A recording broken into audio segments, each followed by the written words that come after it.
So where should I invest my money in 2023?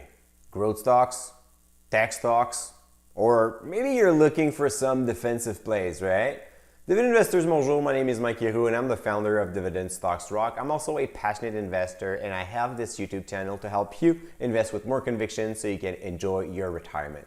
To enjoy your retirement, you need safe stocks. You need like those big, solid defensemen to protect your goaltender, right? To protect your retirement plan. And this is what we're gonna talk about today. Not necessarily all about growth, but about a company that is showing some decent growth in terms of revenue, decent growth in terms of profit. So we're looking at earnings per share and also decent growth in terms of dividend increases, because a company that is able to increase its dividend year after year, it's a proof that it thinks about you as a shareholder and that is able and confident that it will continue to thrive in the future. Obviously, you may make mistakes, but sometimes it is better to pick from the best basket, so you reduce your mistakes and you focus on the best defensive plays that you can do in 2023. Last week, I've discussed 3 companies that I love on the US market. They were dividend kings with companies showing more than 50 consecutive years of dividend increases. So if you have missed this video, please subscribe to the channel and go back in the history. But today we're going to look at Canadian stocks. Obviously, we do not have dividend kings. Actually, we have only one, that is Canadian Utilities. And with the past few years of like a 1% dividend increase, I'm not too sure this is like the #1 safest pick that you can find. Instead of going with like specific companies, since we do not have those generous dividend kings in Canada, I decided to talk about 3 specific industries. The first one, railroads. Canada, the US have large space to cover, and if you want to transport goods from one place to another, the best way is usually to use railroads. So in Canada, we have Canadian National Railway and Canadian Pacific. You can see their dividend triangle over the past 10 years. Interestingly enough, both of them have done great, and I often get the question, do you prefer Canadian National Railway or Canadian Pacific? And I'm like, you know what? You cannot really go wrong. And as you can see, all the metrics are pretty much pointing towards the right direction. So over the past 10 years, Canadian Pacific was a little bit better. They show a little bit more profit growth, which kind of explain why the stock performed a little better. But in terms of dividend increases, if you focus on that and if you want to have a better yield, Canadian National Railway is a little bit better. So both cases, you're a winner. They're very stable, and their like most interesting asset is obviously their railroads. It's really hard to replicate. It costs a fortune to build, so the barrier to entry is huge. On the other side, it's also their largest limitation. When fuel is not expensive or when you need more flexible transportation, the trucking industry will do a lot better than railroads. But in the end, we're not going to shrink Canada, we're not going to shrink the US, so we'll need those 2 companies to transport commodities and a bunch of other products from one place to another for centuries. The other group you may want to look into is obviously Canadian banks. We have among the most solid banking system in the world. So you would be a fool not to benefit from it, right? On this graph, I highlighted my favorite 3. So Royal Bank, TD Bank, and my little one, National Bank. Why I have not looked into Scotiabank? Well, their international exposure will probably give you more headaches than anything else in 2023, so I'm not too convinced it will be a good play as a defensive one. For CIBC, their latest quarter was not that great. They have been a laggard with Scotiabank. They've been like my 2 least favorite banks for the past 5 and 10 years. It's been a while that I'm telling all my my followers, you know what?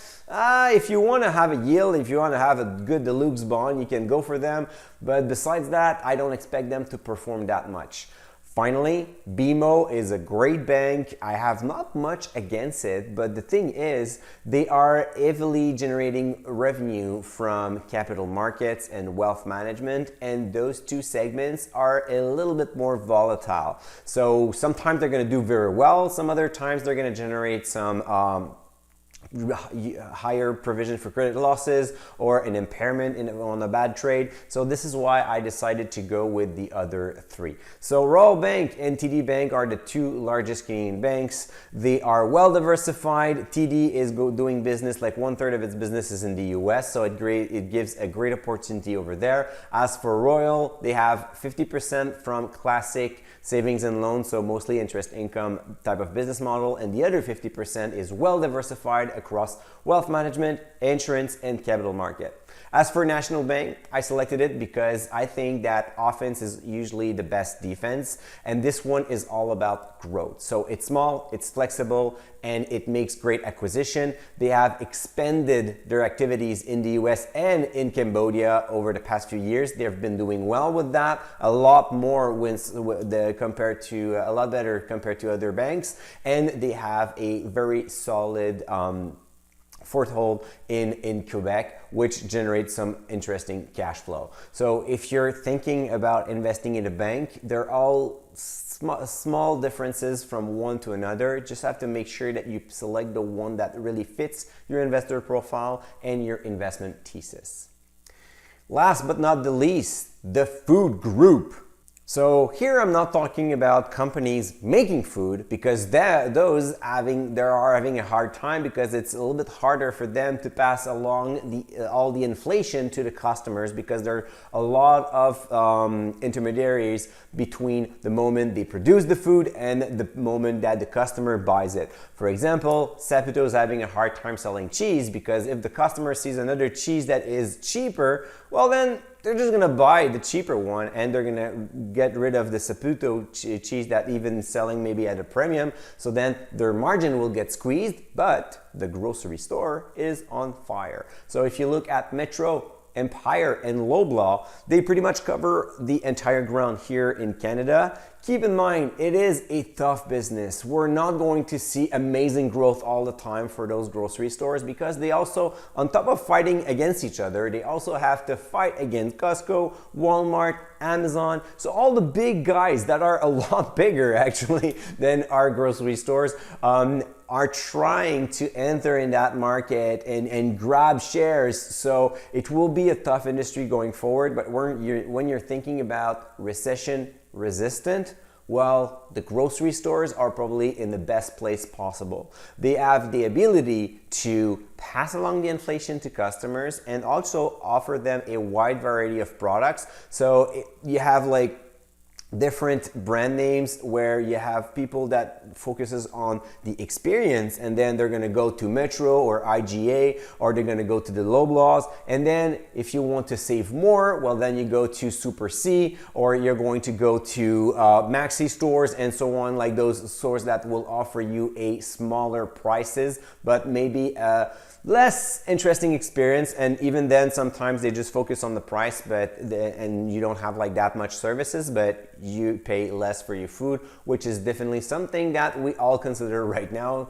considering that inflation hurt a lot the food industry. There is one company I want to discuss today that is not part of those three groups, but has proven again over and over that is resilient. But first, I want to talk about the Rockstar list. All those companies that I've looked at are coming from the Rockstar list. This is a list that you actually can download by clicking the link below in the link description. This is a free list.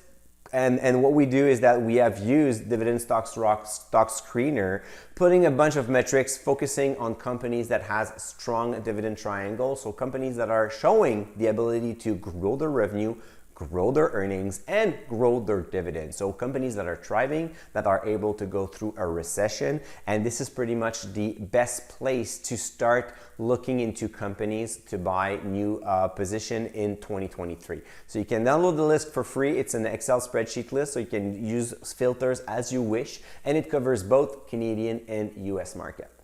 So now back to the last one stock that I want to talk about that is probably one of the most ultimate recession resistant company, and it's Alimentation Couche-Tard. I know I've talked a lot about Alimentation Couche-Tard in my previous videos, in my podcast, and if you're a subscriber at DSR, you know that it's one of my largest holding, but there is a reason here. This company has an amazing combination of growth, and on top of that, being able to do that in any kind of economic environment. As you can see over the past 10 years, revenue, earnings, and dividend as skyrocketing. We're talking about like several hundreds of % of growth. Even the dividend increases by more than 1,000%. So then you're gonna tell me, but Mike, we're talking about like 0.75% yield. I don't want to have a low yield stock in my portfolio. Well, look at the numbers here and still think about that for a second. I'm pretty sure it would be a lot better to get companies like Alimentation Couche-Tard instead of focusing on high yielding stocks. One thing that is interesting as well is if you purchase one share of Couche-Tard in January of 2001, so roughly 22 years ago, today you have 48 shares. So even then, you want to sell some shares to compensate for the low yield to create an income at retirement, you can do it. But most importantly, the reason why I want to discuss Alimentation Couche-Tard today is the ultimate proof on this graph that no matter what is happening, the company finds ways to generate more revenue. So we have the dot-com bubble, we have the Great Recession of 2008, and remember, in 2008 was the financial crisis, and we all thought that banks would crumble, that the entire capitalist system would be dead. It was the total apocalypse, and yet Couche-Tard showed revenue growth of 8%. Most recently, they have also proven that they can work in a pandemic. So between 2019 and 2021, we have a revenue growth of 10%. And you already know that in 22, revenues were even better.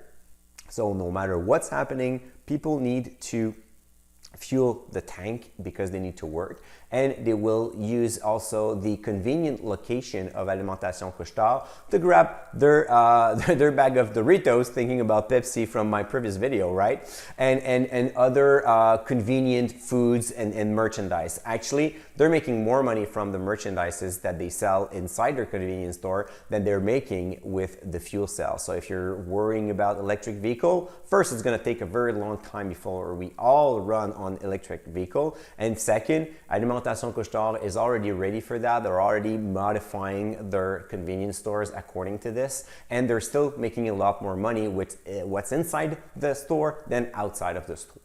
So again, don't forget to download the Dividend Rockstar list. That is a very good starting point for your stock research. It's going to help you filtering down, cutting down the noise, and making a very short list of potentials candidates for 2023. And I'm curious to know also in the comment, please go down right now and let me know what is your #1 defensive play in Canada. So looking for reading your comments, discussing about that across the community, maybe pull out like some other interesting stock picks. And then next week, we're going to talk about cash flow. So until then, comment, give me a thumbs up, share this video with your friend, and stay invested.